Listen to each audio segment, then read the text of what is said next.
Ah, pas mal ce manga. Death Note. Je devrais le lire, Bernard. T'as jamais le temps, de toute façon.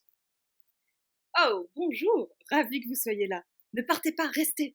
Aujourd'hui, nous allons aborder un sujet, disons, intéressant. Si je vous dis Rem, ou bien Ryuk, si vous êtes amateur des mangas ou de l'anime intitulé Death Note, vous savez exactement de quoi je veux parler. Aujourd'hui, les amis, nous allons nous intéresser et aborder les légendes joyeuses et pleines de vie de ceux que l'on appelle les dieux de la mort.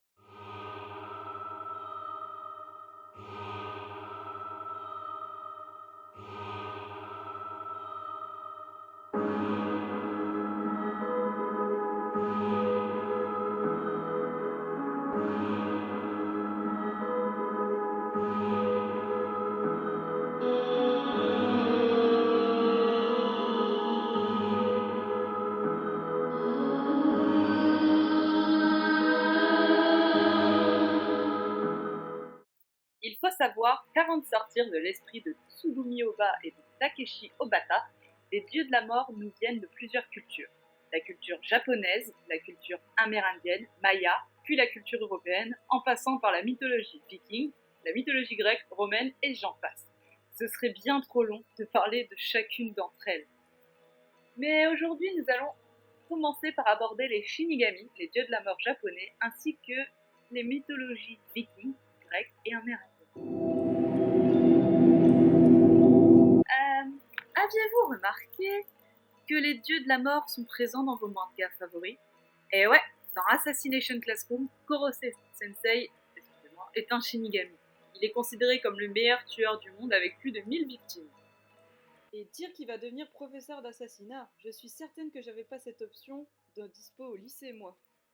Dans l'univers de Black Butler, un Shinigami est un ancien être humain qui s'est suicidé, donc condamné à prendre la vie des mortels selon une liste qui leur indique qui doit vivre et qui doit mourir.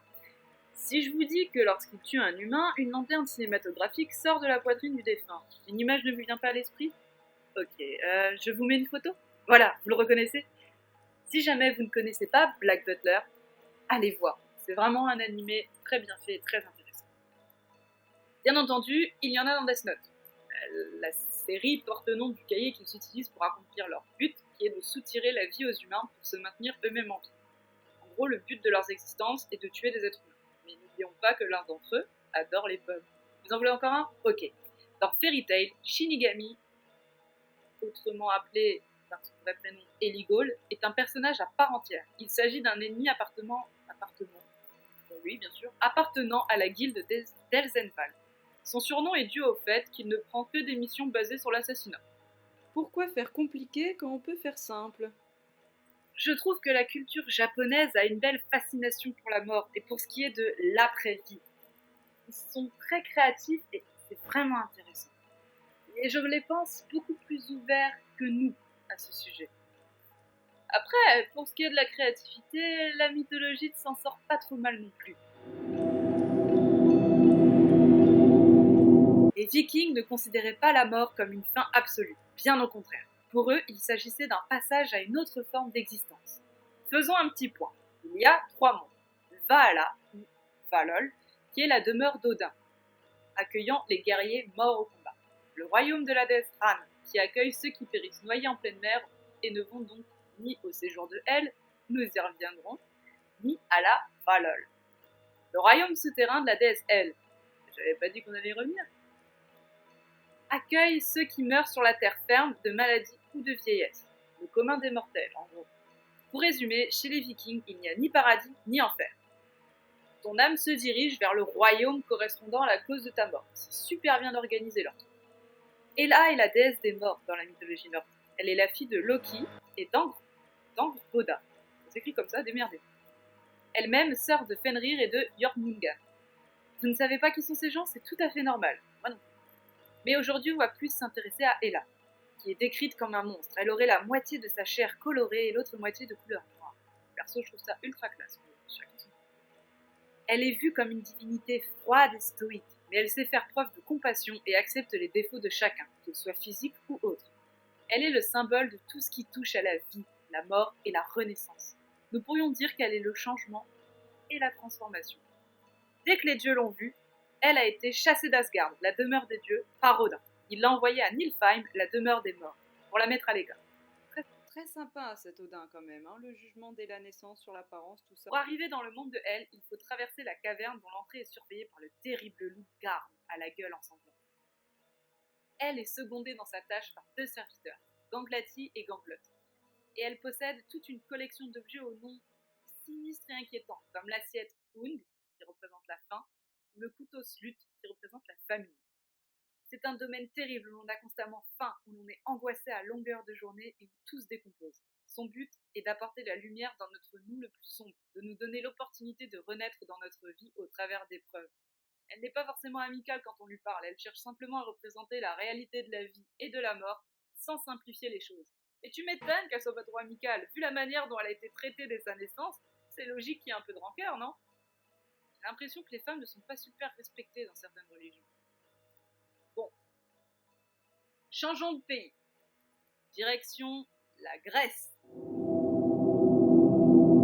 Si vous avez vu ce classique de Disney, ou si vous vous êtes simplement intéressé à la mythologie grecque, le nom d'Hadès est loin de vous être inconnu. Hein. Il est le frère de Zeus et de Poséidon. Pour résumer, après la défaite de leur père Cronos, les frères décidèrent de se séparer de ce dont ils avaient hérité. Et malheureusement, Hadès n'y parvint pas. Il finit par régner sur les enfers, préférant y rester plutôt que de s'aventurer au-delà des frontières du royaume. Je ne sais pas si c'est extrêmement prudent ou tout simplement à méditer. Hadès n'est pourtant pas associé à la mort elle-même. Il a beau régner sur les enfers, c'est à Thanatos que revient cet honneur. Fils d'Hypnos, dieu du sommeil, et de Nyx, déesse de la nuit. Pour vulgariser, Thanatos est un accompagnateur. Il accompagne les âmes mourantes et mortes jusqu'aux enfers, les laissant sous la garde d'Hadès. Il fait nounou. Je ne saurais pas vous expliquer pourquoi, mais la culture amérindienne me fascine. Je trouve leur façon de voir les choses sage, très belle. Mais cette mythologie est plus difficile à naviguer car chaque tribu a ses propres mythes et légendes, ainsi que ses propres traditions. Nous allons parler d'un dieu de la mort et du mal, le Malzumis. Il est le dieu du mal et frère jumeau de Glooskap, le grand seigneur. Le nom Malzumis se traduit par loup, faisant de lui le méchant loup de la mythologie amérindienne. La légende raconte qu'avant la naissance de Malzumis et de Glooskap, les jumeaux se seraient consultés sur la façon dont ils allaient naître. Glooskap a décidé de naître comme un homme, et c'est ainsi qu'il naquit. Malzumis, lui, se considérait supérieur et voulait pimenter les choses. Après la naissance de son frère, il a fait irruption du côté de sa mère, la tuant en passage, un peu comme dans Alien. Il a tenté d'assassiner son frère à plusieurs reprises. C'est sympa l'ambiance familiale. J'imagine pas comment se passent les fêtes de fin d'année là-bas. Et Malzumis a finalement été dépourvu par le grand seigneur. Les Amérindiens ainsi que les autres cultures que nous avons vues aujourd'hui ont une vision de la vie et de la mort assez spirituelle. En Europe, nous sommes beaucoup plus fermés à ce sujet. Beaucoup ne croient pas au paranormal dans notre culture. Et ce n'est pas une fatalité. Tu peux ne pas croire au paranormal, mais t'intéresser aux cauchemars qui l'entourent. De toute façon, nous ne saurons jamais ce qu'il y a après la mort. Notre vie, le néant, un au-delà. Moi, je vous propose de profiter de votre vie, car nous ne savons pas ce qui peut se produire. Chaque seconde est importante. Cette vidéo n'aura pas été si horrifique, mais je pense qu'elle aurait été culturelle et instructive. En tout cas, j'espère que ça vous a plu. On se revoit bientôt. Je vous laisse. J'ai un manga à finir. Bernard, tu nous fais l'outro ?